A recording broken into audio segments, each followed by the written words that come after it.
Raising a future heir to the British throne can't be easy, but Catherine, Princess of Wales as well as the future Queen Consort, is keeping it simple. There are moments in royal life when duty overshadows even the deepest instincts of a mother's heart. For Princess Catherine, those moments are arriving far too soon. Though she has always been her children's greatest source of comfort, guidance, and quiet strength, palace tradition has drawn an invisible line she cannot cross. Prince George, now stepping into the early shadows of his future role as king, is beginning the long and complex journey of preparation for the throne. Yet Catherine, so deeply involved in every bedtime story, every whispered encouragement, every stumble and triumph of his childhood, is told she cannot take part in shaping this most defining chapter of his life. To be denied the chance to guide her son through the weight of destiny leaves Catherine heartbroken, caught between a mother's love and the cold hand of royal protocol. The mom of three is reportedly focusing on one thing as she helps prepare her eldest son, Prince George, for his royal future. And, honestly, this makes so much sense for her. Because Princess Catherine is part of the royal family by marriage, her role in this process will differ significantly from that of her husband for one crucial and definitive reason. Catherine doesn't have to necessarily teach George all the royal protocols, like his dad will. Instead, she is reportedly just focusing on supporting and loving her son. Royal expert Koenig explained to us that she will never have a constitutional role, except as regent in a worst-case scenario if George becomes king before age 18. She is there to be the loving, supportive mom in everything George does because he is her son first and foremost. This distinction highlights that while Catherine is central to George's personal life, the formal responsibilities of preparing him for kingship primarily lie with King Charles III and Prince William. From what we know about Catherine, it makes sense that she isn't too worried about the technical aspects of George's upbringing or what he will do for the royal family. Instead, she simply has a family-focused mindset, with him and his younger siblings, Princess Charlotte and Prince Louis.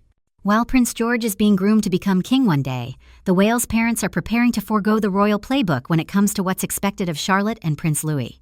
But Charlotte seems to be developing her own space within the firm.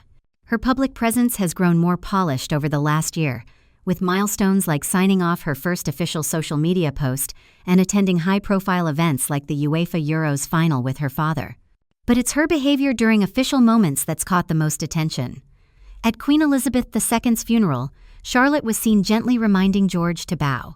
And during last year's Trooping the Color, she also subtly nudged Prince Louis when he got a little too excited on the balcony.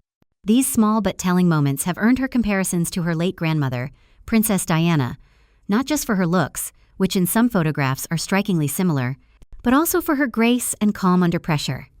Louis, meanwhile, who is fourth in line, has largely been kept away from the spotlight other than his cheeky balcony appearances. Earlier this year, royal commentator Phil Dampier said, "William and Catherine see George as primus inter pares, first among equals.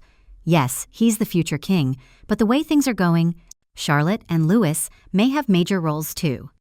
Although it's too early to know what exact role Charlotte will take on, many believe she's being readied for a more permanent position within the royal fold. Royal author Sally Bedell Smith added, "I would imagine Charlotte will be part of the picture. I'm not so sure about Louis." Historically, siblings of the monarch have automatically been given royal roles. But royal expert Ingrid Seward explained, "It's not like it was in Charles's youth. Nowadays, children make their own decisions. It's just so different from when even William was brought up. I think children have immense choices now that they didn't have even 15 years ago." Prince William and Princess Catherine have made it clear they want all three of their children to have as normal a childhood as possible. Still, insiders say they're also mindful of the royal family's future and who might step in when the spotlight inevitably shifts. While Louis's future role remains unclear, Charlotte may already have a path ahead, and it could mirror that of Anne, one of the most respected working royals today.